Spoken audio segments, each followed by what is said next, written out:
नमस्कार. इंद्रधनुष्याच्या या भागात आपलं हार्दिक स्वागत. आज आपल्या भेटीला येत आहेत प्राध्यापिका उर्मिला भांदरगे. स्वामी रामानंद तीर्थ मराठवाडा विद्यापीठ नांदेडचं लातूरचं उपकेंद्र आहे पेठ येथे. त्या उपकेंद्रामध्ये मानसोपचार विभागाच्या त्या विभाग प्रमुख आहेत. अनेक विषयांवरती त्यांचा अभ्यास आहे.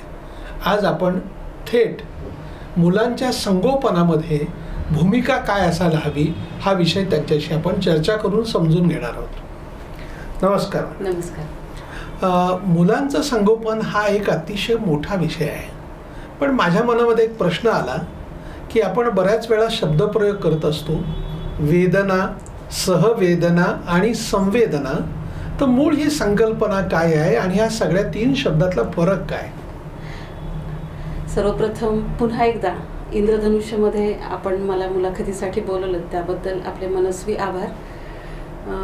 आत्ता जो आपण प्रश्न केला, वेदना, सहवेदना आणि संवेदना, ह्या तिन्ही ज्या संकल्पना आहेत, म्हणजे एक छोटा संबोध आपण याच्याकडे म्हणू.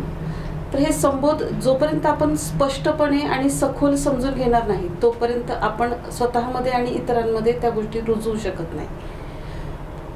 तर एखादी गोष्ट जर आपण उदाहरणार्थ जर घेतली तर एखाद्याला सहज ठेच लागली, मग ती ठेच लागणं ही त्या व्यक्तीची वेदना, आणि त्याला ठेच लागल्यानंतर त्याच्या सोबतच्या व्यक्तीला असं जाणवतं की अरे त्याला किती वेदना होत असतील आणि त्याला आता काय होत असेल, त्रास काय होत असेल. तर तो विचार म्हणजे सहवेदना. आणि त्यानंतर संवेदनाचा जर आपण विचार केला तर अशा प्रकारच्या कितीतरी वेदना त्याला होऊ नये किंवा असं त्याला अपघात किंवा त्याला एखादा ठेच लागू नये म्हणून त्याच्यासाठी केलेली मदत ही आपण संवेदनाच्या ठायी आपण डेव्हलप करू शकतो. म्हणजे आज आपण पाहतो की वेदना, सहवेदना आणि संवेदना ह्या तीनही गोष्टींचा विचार आज मुलं आणि पालक किंवा शिक्षक आणि स्वतः एक नागरिक म्हणून प्रत्येकामध्ये विकसित होणं गरजेचं आहे. तुम्ही फार हे तिन्ही अर्थ फार छान सांगितले. पण त्याच्या मनात म्हणजे माझ्या मनात एक उपप्रश्न असा निर्माण झाला.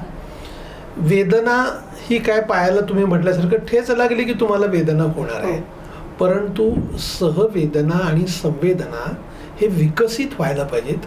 तर त्याची प्रोसेस काय आणि त्यासाठी काय करायला पाहिजे? अगदी खूपच छान आहे.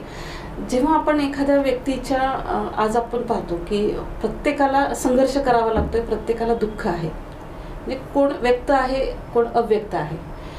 परंतु ज्या वेळेला आपल्या समाजामध्ये आपण एक मित्रपरिवारामध्ये जेव्हा सहजीवन आपण व्यतीत करतो किंवा आपण कामाच्या ठिकाणी आपण मित्रपरिवारामध्ये आपण राहतो, वेळ घालवतो, तर हा वेळ घालवत असताना आपल्या प्रत्येक घटकामध्ये किंवा आपल्या आजूबाजूच्या परिसरातील जे काही सराउंडिंगमध्ये व्यक्ती आहेत तर त्या व्यक्तीमध्ये ज्या काही गोष्टींमधून तो सफर करतोय इन द सेन्स म्हणजे त्याला काय जाणवतंय सध्या, तो कुठल्या प्रॉब्लेममध्ये आहे, त्याला प्रॉब्लेमची तीव्रता किती आहे, मग ते प्रॉब्लेम आपण कशा पद्धतीने हाताळू शकतो, मग तेच प्रॉब्लेम जर आपल्यावरती जर आले तर आपण काय करू शकलो असतो, हा विचार एक मूळ स्वरूपामध्ये विकसित होणं गरजेचं आहे. जेव्हा हा विचार विकसित होईल त्यावेळेला सहवेदनेची सुरुवात तिथं आपोआपच होते. म्हणजे यामध्ये आपण पाहतो की सहवेदनामध्ये प्रत्येक व्यक्ती दुसऱ्याच्या ठिकाणी स्वतःला ठेवून आपण काय फील करू शकतो किंवा आपल्याला त्या ठिकाणी असो तर आपण काय अनुभवू शकतो किंवा आपल्याला काय अनुभव येऊ शकतात याचा अंदाज वर्तवणं.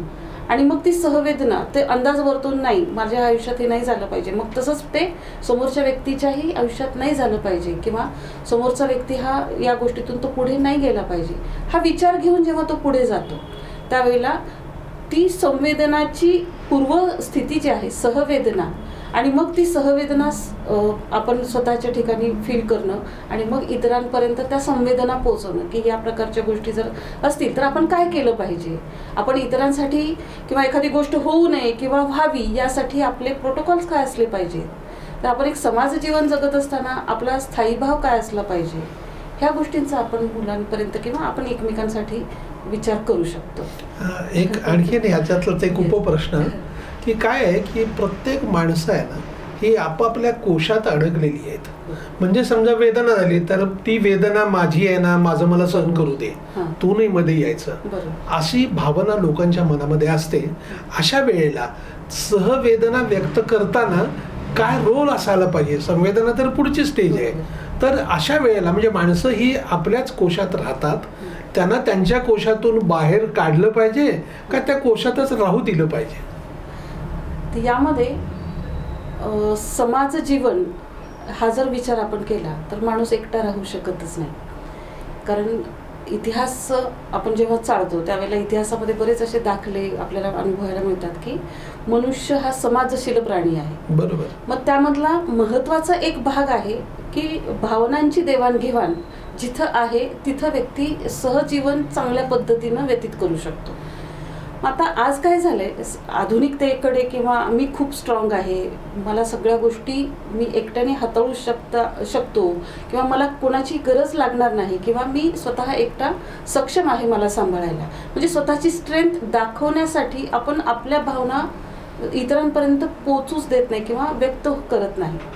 मग ह्या भावना व्यक्त असल्यामुळं काय होतं की एक त्याची टिफिन स्टेज यायला लागते. भावना ह्या दाबून ठेवल्या जातात, म्हणजे भावनांचं दमन केलं जातं. दमन करत करत करत एक टिफिन स्टेज येते आणि त्या भावनांचा कुठल्या तरी छोट्या मोठ्या कारणांनी त्याचा स्फोट होतो. बरोबर. आणि त्या भावनांचा स्फोट हा कसा होणार आहे त्या व्यक्तीलाही माहिती नाही, परंतु ती भावना उफाळून बाहेर जेव्हा पडणार म्हणजे ती तिची वाट बघणार आहे. म्हणजे त्याला व्यक्त व्हायचंय, भावना जेव्हा व्यक्त होते त्यावेळेला तो व्यक्ती रिलॅक्स फील होतो. मग हे रिलॅक्सेशन दैनंदिन जीवनामध्ये हे होणं गरजेचं आहे. कारण आपल्याला काय वाटतं ते आपल्या जवळच्या एखाद्या व्यक्तीला सांगणं किंवा आपण काय फील करतोय, आपले प्रॉब्लेम्स काय आहेत किंवा आपण काय करू शकतो आणि एखाद्या वेळेला एका प्रॉब्लेमसाठी किती मार्ग असू शकतात. म्हणजे आपण प्रॉब्लेम सोल्युशन किंवा प्रॉब्लेम ओरिएंटेड राहण्यापेक्षा सोल्युशन ओरिएंटेड राहण्याकडे जेव्हा आपण स्वतःला नेतो त्यावेळेला हे मल्टिपल सोल्युशन्स आपल्याला मिळू शकतात.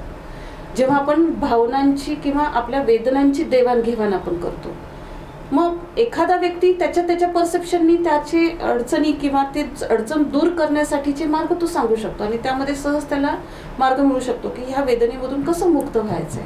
परंतु आजकाल हे मुळातच हे थांबलंय की मी स्ट्रॉंग आहे किंवा मला इतरांची गरज नाही की मी माझ्या भावना चांगल्या पद्धतीने हाताळू शकतो.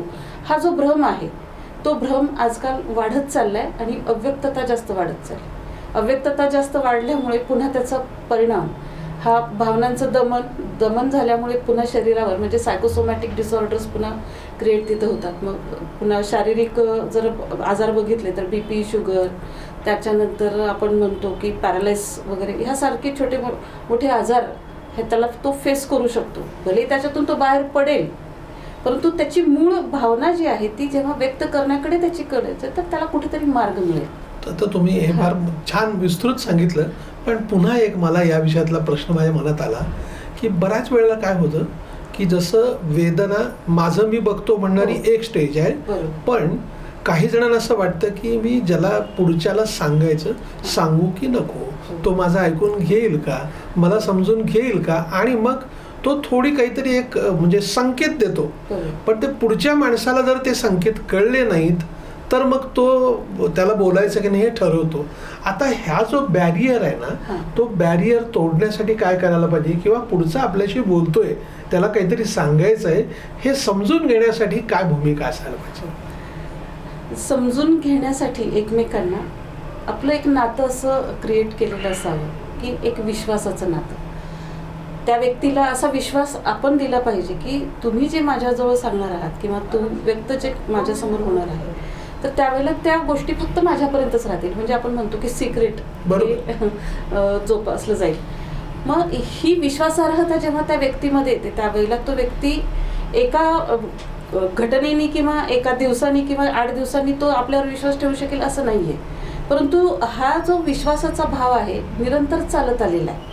एक क्षण त्याला पुरेसा आहे असं नाही आहे, परंतु तुम्ही दिवसेंदिवस त्या व्यक्तीशी सहवास तुमचा, त्या सहवासातून तुमचं एकमेकांसाठीची सिंपथी, एम्पथी, त्यानंतर तुमचा कृतज्ञता भाव, त्यानंतर तुमच्या विचारांची देवाणघेवाण, ह्या सगळ्या गोष्टींमध्ये जेव्हा वेवलाईन जुळते किंवा मतं जुळतात त्यावेळेला ही मतं जुळल्यानंतर त्या व्यक्तीला कुठेतरी एक असा विश्वास वाटतो की नाही मी ज्या गोष्टी या व्यक्तीच्या समोर व्यक्त करतो तर त्या गोष्टीमधून फक्त मला सोल्युशन मिळणार आहे आणि त्या गोष्टी व्यवस्थित सिक्रेट राहणार आहे.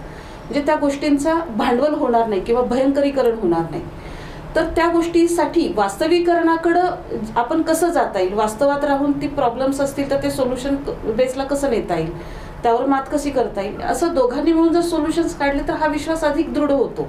आणि मग ती स्टेज तिथं आणखी विश्वासार्हता वाढल्यामुळे ती आणखी स्ट्रॉंग होते आणि मग तिथं व्यक्तीचं देवाणघेवाण वाढते आणि ते नातं अधिक सुदृढ होतं आणि ते बंध कायमचे जपले जातात.